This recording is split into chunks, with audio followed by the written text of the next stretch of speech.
Year signs, tignan po natin kung ano ang mensahe para sa iyo ngayong araw. Keep in mind po na ito ay general reading lamang. So, hindi po lahat ay makaka-relate. So, be open-minded. Sa mga hindi pa po nakasubscribe dito sa ating channel, please subscribe na po kayo.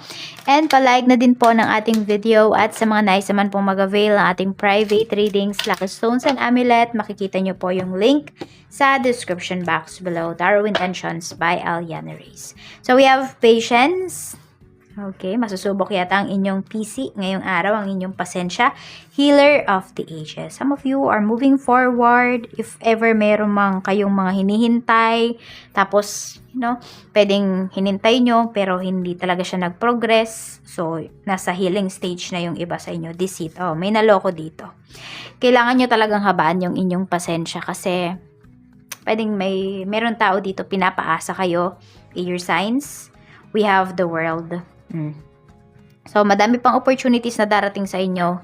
Huwag kayo masyadong mag-stick or huwag kayo ma-stuck dito sa mga nararamdaman nyo towards this person, towards this situation. Tignan po natin ano pa yung mensahe for you.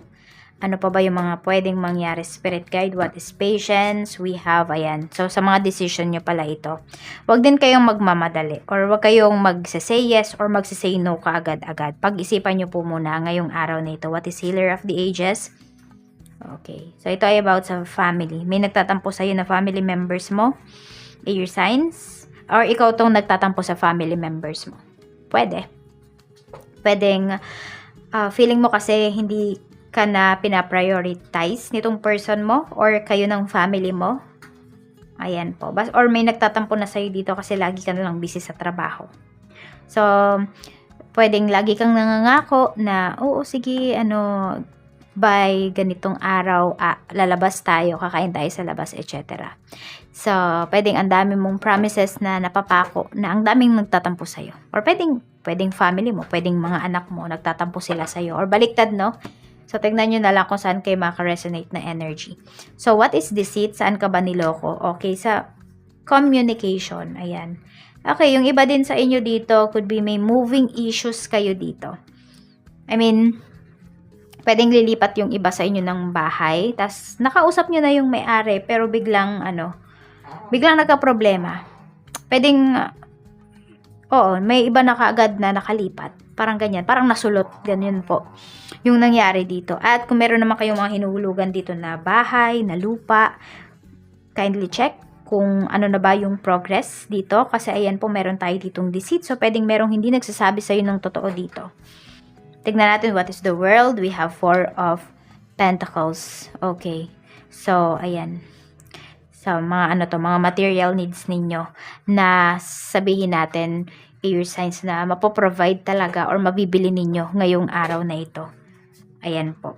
And meron din dito nagtitipid kasi gusto nyo yatang mag-travel sa labas ng bansa. So, tignan pa po natin ano pa yung mensahe for you. Spirit guide, ano pa po yung mensahe natin pagdating po sa trabaho. We have 4 of Swords. Marami naman sa inyo, kampante kayo dito sa inyong trabaho. Okay, sa current job ninyo, air signs. Ang nakikita ko lang sa inyo dito, maaring sa sobrang kampante ninyo, hindi nga talaga kayo nangangamba, okay? Parang okay lang sa inyo, kahit ma-promote kayo, kahit hindi. So, pwedeng hindi na yun yung inaasahan mo.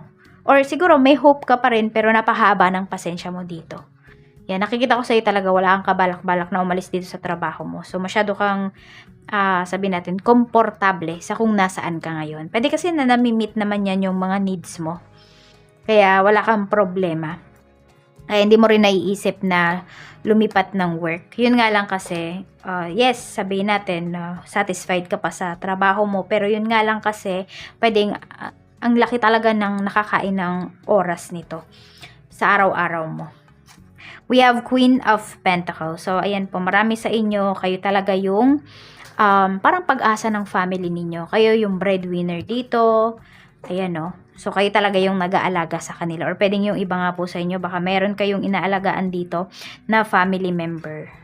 Okay. So, ayan, balik tayo sa topic para to sa business mo.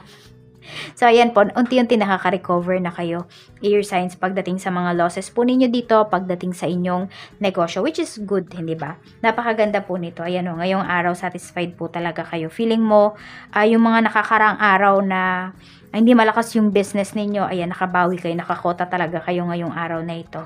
So, parang naka-jackpot ba kayo ngayong araw? So, tignan po natin. Tas ito din, pwedeng may mga nangutang sa'yo na magbabayad na dyan sa iyong negosyo. Yan po. Tignan natin pagdating naman sa pera, we have 3 of Cups.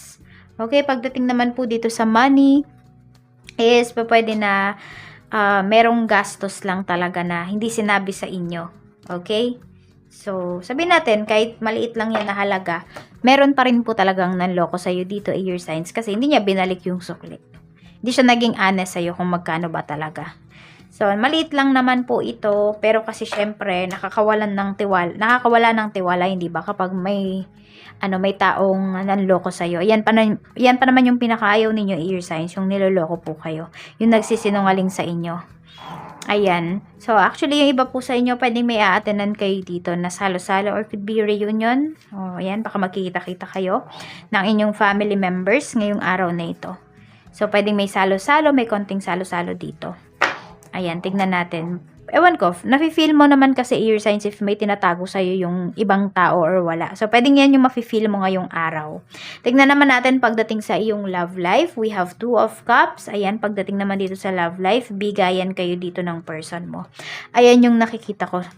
Ayan po. So, yan o. Pwedeng kayong dalawa ba to nag-iipon para magkita na talaga kayo. Some of you are dealing with LDR relationship. Kaya may patience tayo dito. Sabi ko nga, napakahaba ng pasensya mo, air sign. So, hindi ka talaga nagmamadali. Relax ka lang dito kasi maaring alam mo talaga yung nafe-feel ng person mo. Alam mo na you really love each other.